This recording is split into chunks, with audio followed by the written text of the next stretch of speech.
chant together Om Namo Narayanaya, a mantra for world peace. Om Namo Narayanaya, Om Namo Narayanaya, Om Namo Narayanaya, Om Namo Narayanaya, Om Namo Narayanaya, Om Namo Narayanaya, Om Namo Narayanaya, Om Namo Narayanaya, Om Namo Narayanaya.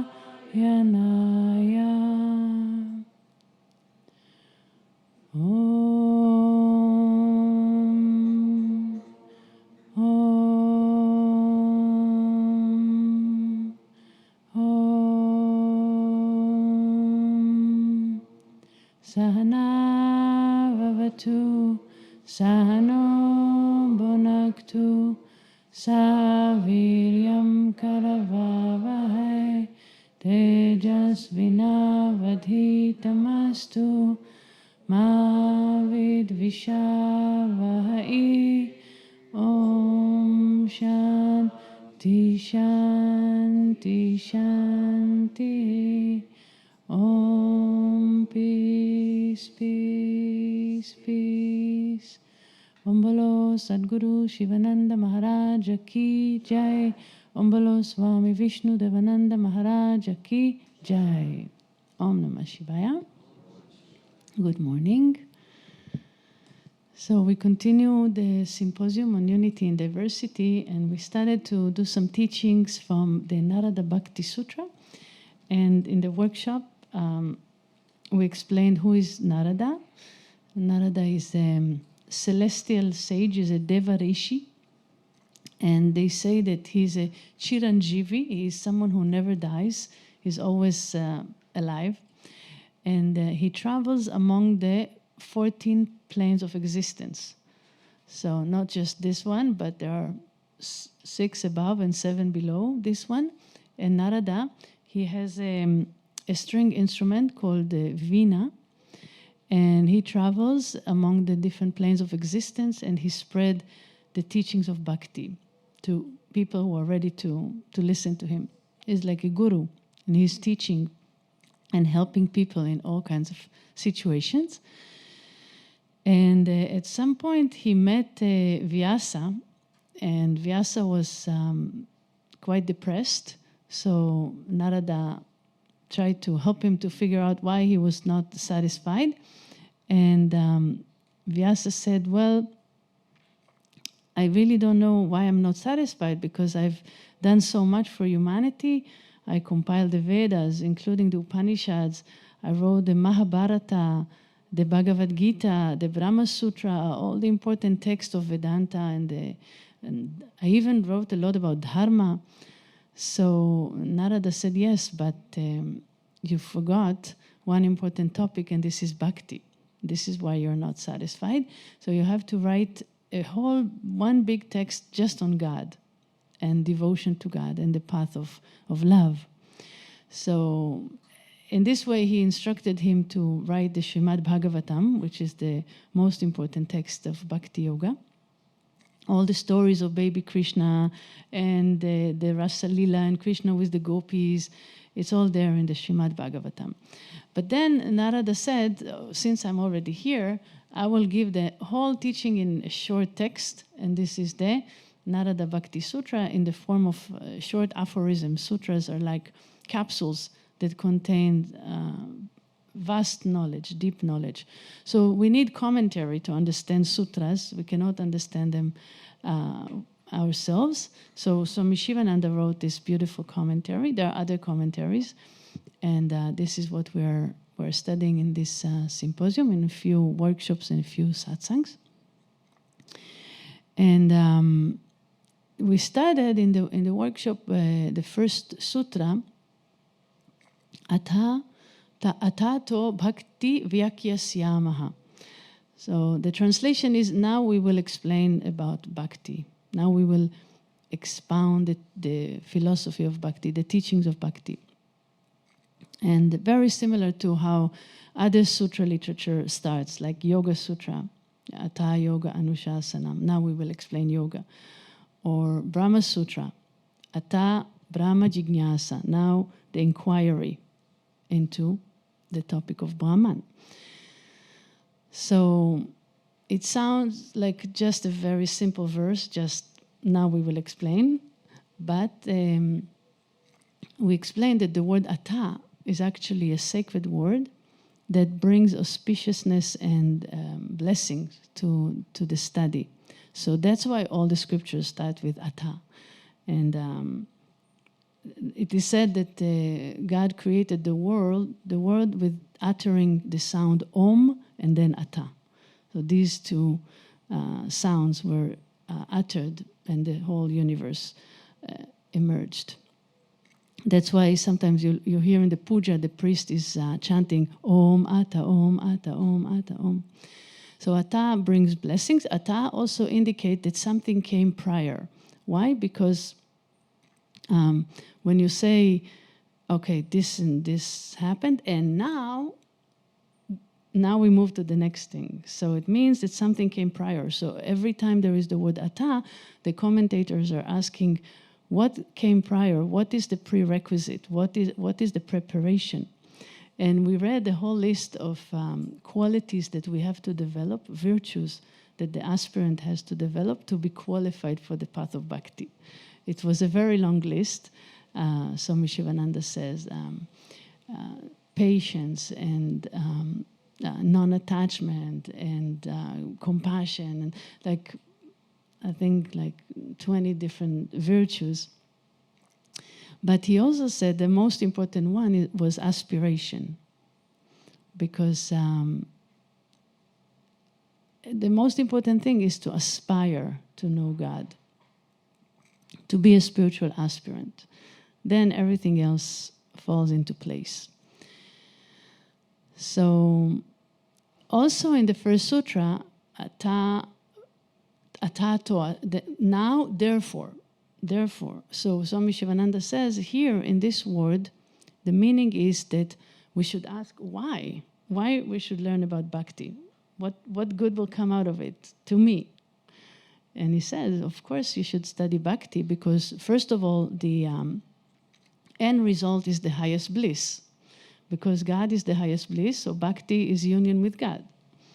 Bhakti starts with two. This is called apara bhakti, the lower bhakti. It starts with a state of duality. There is the lover and the beloved. And then there is the love. So actually three things. Lover, beloved, and the love. But then they all merge into one. Because love is a desire to unite with the beloved. So this desire and the practice of bhakti, of the lower bhakti, leads to the highest bhakti, which is called para bhakti, supreme bhakti, and that is non-dual, unconditional, pure love, supreme love. So that supreme love is of the nature of bliss and peace and immortality. So there is no death. Of course, the physical body will have a death at some point, but not you, not the soul. When the soul understands its union with God, its oneness with God, then this is immortality. So all these good things will come out of it. This is why we should study Bhakti. But he also says that the other reason is that Bhakti is the surest, safest, shortest, fastest, and best way to attain God realization. Of course, there are other ways. Yeah, well, there is the path of meditation. There is the path of knowledge. There are many paths. But he says Bhakti is the surest, safest, and fastest, and easiest. And it's open to everyone. It's not restricted by any gender, race, anything, caste. All can practice Bhakti. He says even animals.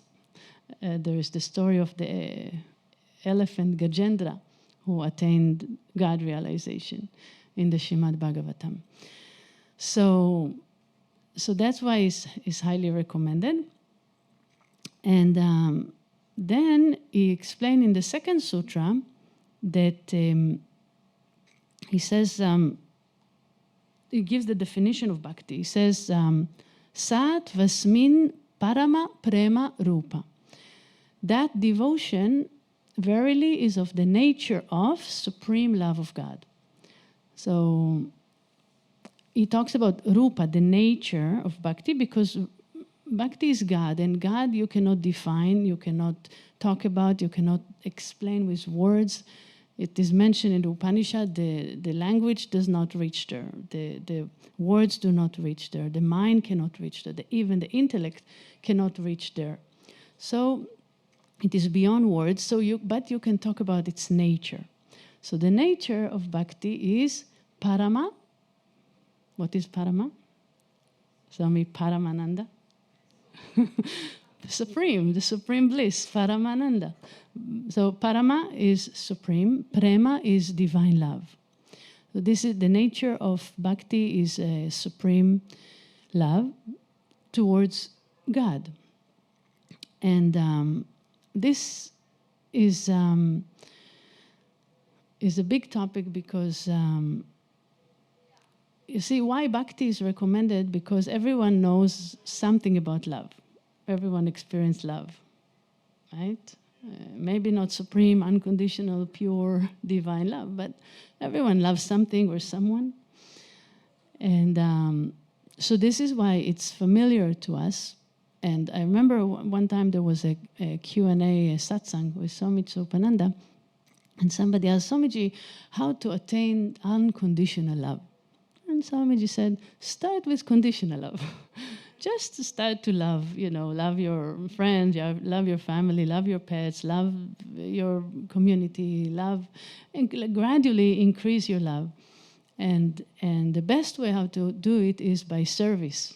Like Mother Teresa said, service is love in action. Don't love theoretically, intellectually. Love in action is service. And this is through selfless service, the heart starts to expand. And eventually, when the ego is no more, you attain this unconditional supreme love. And this is actually what the text is telling us, is how to attain that supreme love. So he also adds in the third sutra, there is one more component to the definition of bhakti, and that is, he says, Amrita Svarupa Cha. So, cha means and Amrita Svarupa, and it is of the nature of immortality. Amrita. Actually, the way how it's translated is of the nature of nectar. The bhakti is of the nature of nectar. So first, when I read this, I thought, of course, devotion is very sweet, it's like nectar. But Swami Sivananda says, no, the word is amrita. Mrityum means death. No death. So bhakti is of the nature of immortality. And he explains that when we attain this union with God, so that individual soul, this jiva, that I identify with this limited body, feels I'm limited, I'm mortal, I will die, I will be sick, all of these things, this is no longer the case. Because the jiva, the soul that you are, is not the body, is not contained in the body, is not even the mind, is of the nature of existence, consciousness, bliss, Satchit Ananda, that's the nature of God. So the soul is, in essence, is immortal. And this, we get this immortality through bhakti. So Swami Sivananda is ending this commentary here by saying, now you understand why yogis are so much into sadhana and investing all their time and energy and focus in the practice, because they're smart, because they want to go for the best, not for small things of the world that are finite and perishable, and they don't bring immortality. Like in the story from the Brihadaranyaka Upanishad, there is the story about the Yajnavalkya and his wife Maitreyi. So Yajnavalkya was a great rishi, and he had a big ashram, had a lot of property, he had cows and horses, and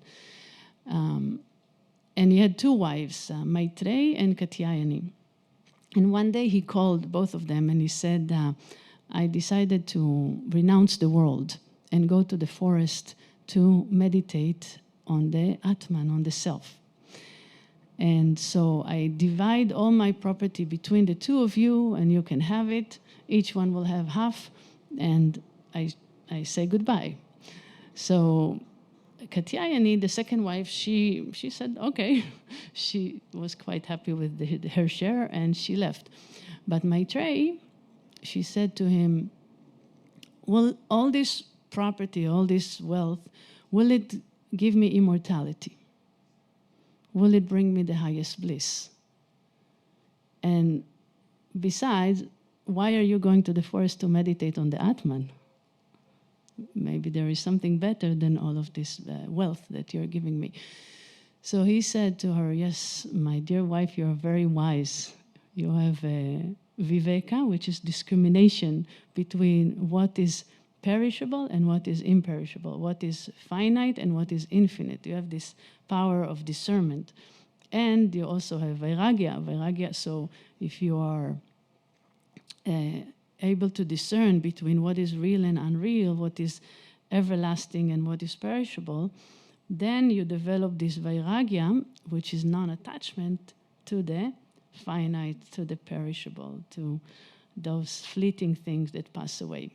And definitely they cannot bring immortality, and they cannot bring the highest bliss. So because she was wise, then he became her guru, and he taught her. This is called the Maitreyi Brahmana, a very beautiful section of the Upanishad. So after the definition of bhakti, so sutra number 1 is the preparation to bhakti, all the qualities that we have to develop to become qualified.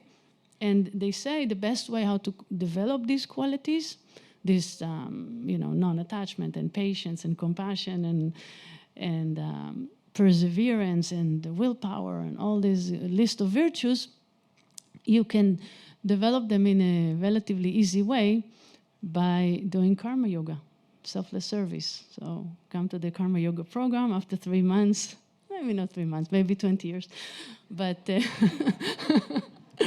but you start to develop all these nice virtues because because in the ashram you have to work with people. You heard about this situation, the people. So that's why Swami Vishnu, when he was young, he came to the ashram in Rishikesh of Swami Sivananda, and one day he came to complain to the master, and he says, Master, there's so many difficult people in the ashram. Why you keep them here? They're just making our life difficult. And Swami Sivananda said, well, first, if you're already a saint, you don't need to be in the ashram. But if you're not, then these are your saint makers. These difficult people are your saint makers. We're going to make you a saint. And that's why I keep them here for you. And the other reason why I keep them here is because if they go out there in the world, it's very dangerous. So also to protect the world, I keep them here. So then after the preparation for bhakti in Sutra 1 and the definition of bhakti in Sutra 2 and 3, 4, 5, and 6, he's talking about the fruits of bhakti. What good will come out of it? And he says, on attaining it, this supreme love, man becomes perfect, immortal, and fully satisfied. So when we attain that non-dual bhakti, the para bhakti, the supreme bhakti, perfect means that there are no desires, that everything is just perfect, that there is nothing missing, nothing lacking.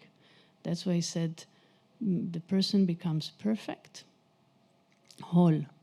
Like we chant in the end, Purnamada Purnamidam Purnat. It's the wholeness that God is the whole, and the oneness with God brings the realization that I am the whole.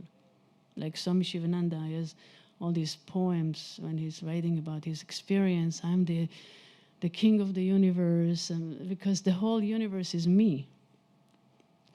So this is the perfection, and there's the satisfaction. No desires, nothing is lacking. And because there are no desires, the mind is very peaceful. Because when we sit here for half an hour, try to meditate on the breath, on the mantra, why we cannot do it? Because of the multiple desires that are causing the destruction of the mind. So at the attainment of the supreme bhakti, para bhakti, is no more desires, no more distractions, the highest peace and bliss. And immortality. That's what he says here. And in Sutra 5, he says, by attaining which, divine love, he does not desire anything else, because what is better than this? I mean, this is the highest.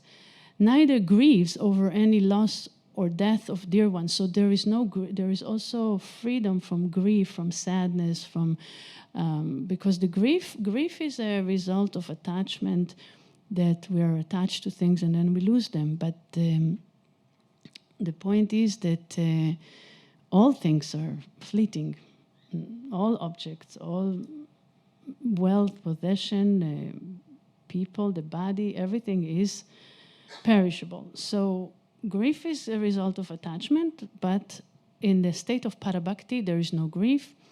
He does not, nor does he hate anything, does not indulge in sensual pleasures, nor does he feel any urge for the acquisition of material things. So in the previous sutra, he talked about the good things that we attain, the immortality, the perfection. And in this one, he talks about the things that we renounce. We renounce grief, we renounce hatred, we renounce sadness. All of these things are just gone. And then in the last one in this chapter on the fruits of bhakti, number 6, he says, by knowing which man becomes intoxicated or overjoyed, peaceful and completely immersed in the enjoyment of the bliss of the Atman.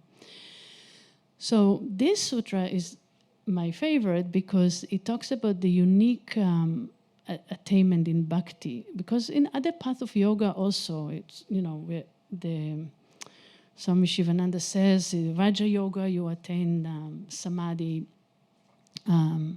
through concentration. And in Jnana Yoga, you attain through inquiry, you attain the highest knowledge. So every path, there is a path towards samadhi and the highest knowledge. But in bhakti, the attainment is called the bhava samadhi, which is a state of ecstatic joy.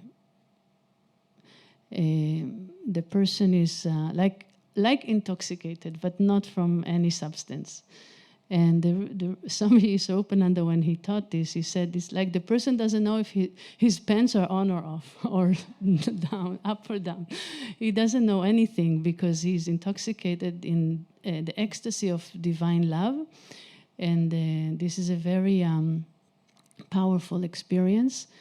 And it's a result of losing the ego completely. So there are no limitations. There is nothing that is restricting us or constricting, absolutely dropping all limitations and feeling the union with God. God is love, God is bliss. So the union is very is a state of being overjoyed, but it's not a rajasic overjoy of like in a party or something. It's a peaceful. He says it's peaceful. It's because it's coming from the bliss of the Atman. So basically the aspirant tap to the source of all bliss. You see, we think we derive little pleasure from this or that, from the chocolate or the cookie or the sufganiya, Hanukkah. But the bliss is within, the highest bliss, the fountain of bliss is within. So the yogi or the bhakta has the capacity to tap to the source within. And this is called the bliss of the Atman. He's immersed in the enjoyment of the bliss of the self. The Atman is the self. So after explaining all of these nice benefits, the big question comes, well, it sounds good, but how to attain it?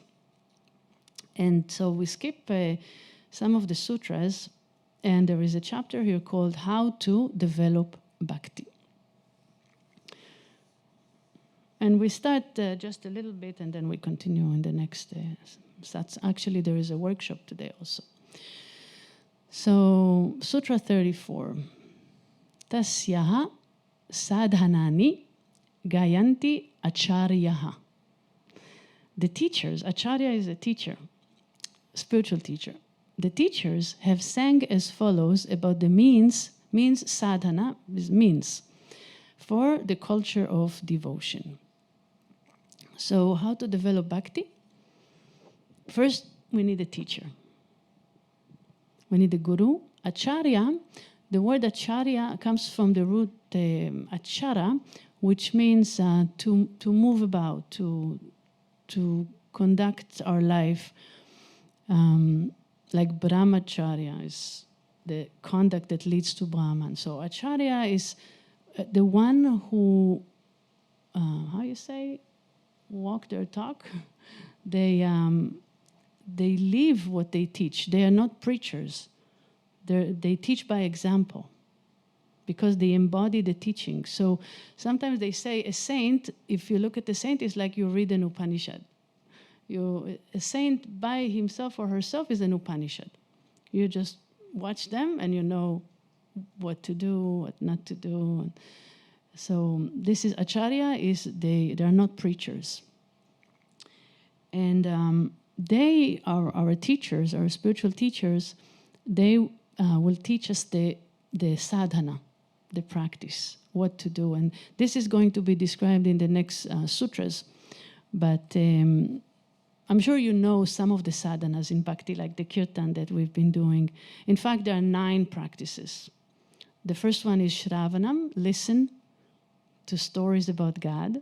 These are all the beautiful stories from the Puranas about baby Krishna, how he was so naughty and stealing the butter, and everybody was in love with Krishna. And then he grew up, and the gopis were also in love with Krishna, and he was playing the flute, and they all came and they danced the dance of Rasalila. These are stories. This is called Shravana, to listen to stories. Also in other traditions, we have the stories from the Bible, from the New Testament, from all traditions. They have this. This is not just for children, but it's for the child within us that is so drawn to stories. Then the second one is kirtanam. Kirtan comes from the root krit, which means to praise, to glorify. So kirtan is praising God by singing. And the mantras, of course, are very sacred sounds. This is why we do japa. We do repetition of the mantra. But in kirtan, we combine the mantras with melody and rhythm and instruments. And there is the call and response and this energy of not just the mantras, which are sacred, but the music, which Swami Sivananda says, music is divine. Music is a spiritual path. We had just had the program on Nada Yoga, the yoga of sound. So he says nobody can resist the power of music. It melts the heart. So kirtan is this amazing combination of mantra, melody, and rhythm, and singing the names of God. And it is said that it's the best method in this Kali Yuga, in this Iron Age, to attain God realization. So in addition to the stories and the kirtan, there is the japa, there is the puja, the rituals. There are 9 different practices, and he's going to talk about them. But here he starts by saying all the 9 you have to learn with the teacher, from the teacher. Why? Because bhakti is contagious. So like you lit a flame lit a candle from the other candle, you need a burning flame to lit the next candle. Similarly, you need a living bhakta to catch the bhakti. It's contagious. So that's how you get the bhakti, and then you have a teacher, and then you practice all the nine modes. So we'll do this in the coming workshops, and today there is one at 2, and then we have a few more satsangs and workshops on the Narada Bhakti Sutra. Om Tat Sat. Before we conclude, Kumar is leaving the ashram, and he wanted to say a few words. Kumar, would you like to come?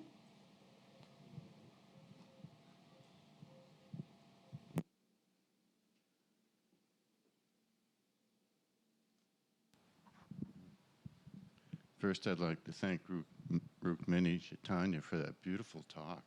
Isn't that wonderful? Thank you so much. So my message is for world peace. And world peace depends on you, every one of you. And there's a plan of action. What can we do? Well, the first part comes from the Gospel of Thomas. I don't know if you've ever read it. It's not amongst the New Testament. It's one that was left out, unfortunately, because I really like it. But the disciples asked Jesus, what's the most important thing we can do to be holy? What do you think he said? You're going to be surprised. He said, tell no lies. Think of what the world would be like if we told no lies. The judicial system would be pretty much out of business. A lot of politicians would be speechless. Yeah. So, step 1. Step 2 is to spread love. Love is abstract, right? How do we spread love? We do it with kindness.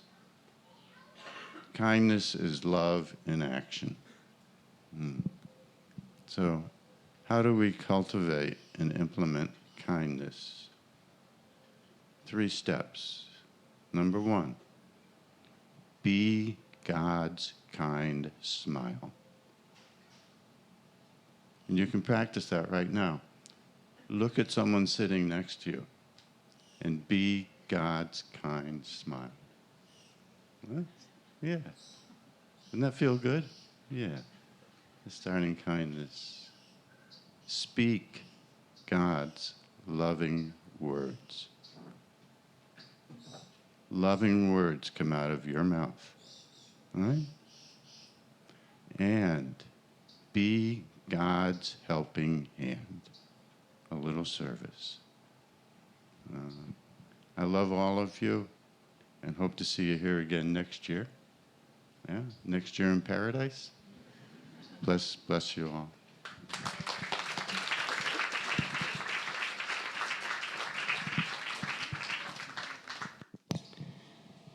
Thank you, Kumar. Kumar is our guest for, I don't know, how many years? 30 years?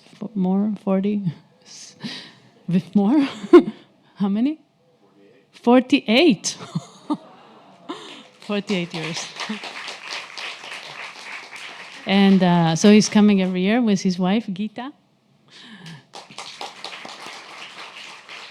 And I think other members of the family are also coming. And also he's teaching here workshops on peace and meditation and healing. So thank you, Kumar. Safe travels. And see you soon. So the schedule for today